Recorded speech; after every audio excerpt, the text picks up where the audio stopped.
Okay, well, this is sort of a follow-up to the 24 feet of rebar video that I did. And the 24 feet is approximate because it's scrap, and I tried to measure each piece, and so it's 24 feet. Anyway, that's 1/4 inch rebar. Now, rebar is harder on the outside than it is on the inside. And that's due to the way it's manufactured. As it comes out of the extruder, well, it's red hot, the shape of the rebar's been made. They put a mist of water over it, and that hardens the outside, but it's not enough to harden the inside, so it stays fairly flexible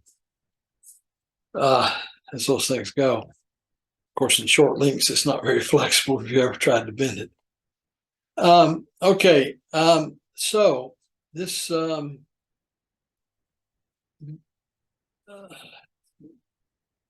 playlist really began to describe my experience with this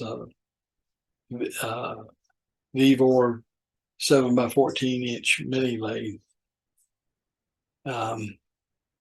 And in the beginning, I had problems. The belt pulley on the motor was not secured very well. They have a keyway in the motor shaft, but they're depending on a set screw tip holding that in there. And that's so flimsy. Anyway, by the time I discovered that, the motor shaft was really boogered up. I mean, it was so I decided, this might be a good experiment with JB Weld. So I used some epoxy to put it back on, line it up, figuring that the way the interior of the pulley was boogered up in the shaft, there's so much roughness there that the JB Weld would create a keyway all the way around. And it's worked great. Not a single hiccup since then. It's the noise that I complained about in the beginning is all gone. I've learned a lot in this process, and that was part of the exercise.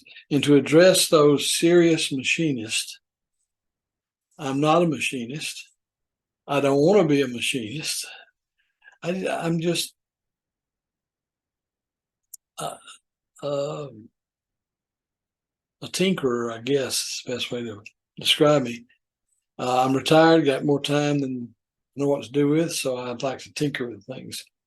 And so I build stuff. I've got in welding equipment, I've got straight stick welders. I've got flux wire welders. I've got a plasma cutter. I've got a portable bandsaw for cutting metal, and all the related paraphernalia that goes along with all that. I'm getting far afield here. I apologize. But anyway, I just wanted to put in context what it is I'm trying to do here. And I'm making the video because there might be somebody else just like me. And there's wonderful videos on YouTube about various things. I particularly like the one by Blondie Hacks. She does a good job of explaining things. And she's apparently a model builder and does some precision work more than I ever aspire to. But everything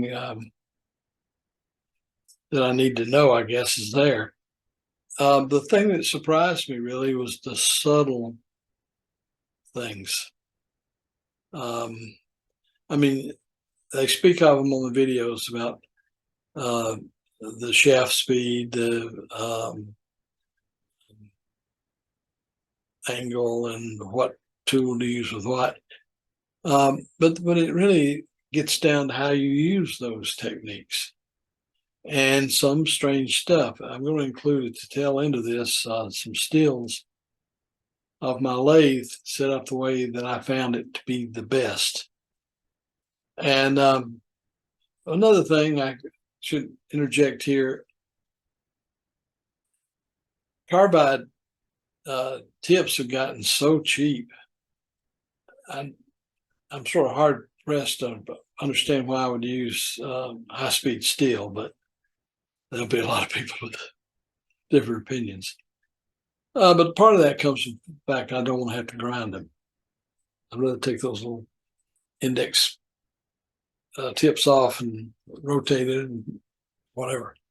Which brings me to the point. I did this entire 23, 24 feet of rebar on one tip.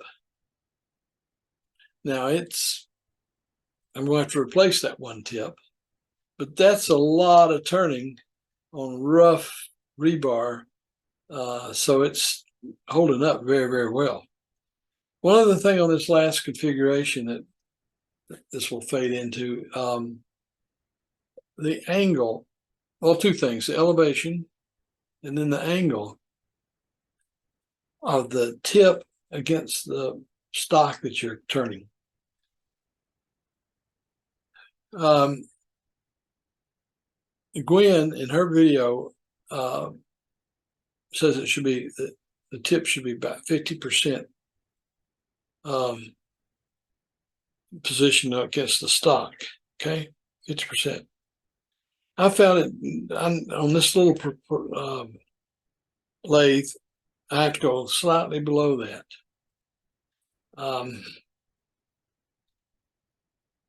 And this last find, if you will, of taking the cutting tip and turning it at about a 45-degree left angle, man, that really, if I started using that or known that from the get-go, I could have finished the project in 1/10 the time, because I can do deeper cuts. And I guess more importantly is the tool marks don't show as bad. I mean, it's a little bit of emery paper, man, that thing will be just fine.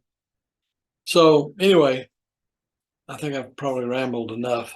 So I'm going to fade away right into the picture of the lathe and talk about the configuration. So in summary,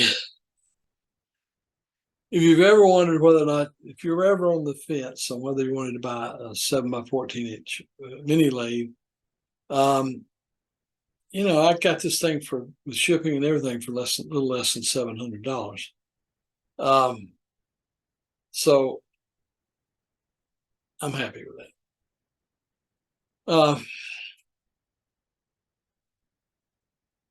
Please, I've got several playlists on this channel dealing with various topics, of course. Please subscribe. If you like any particular one, hit like and hit the bell to be notified. Thank you.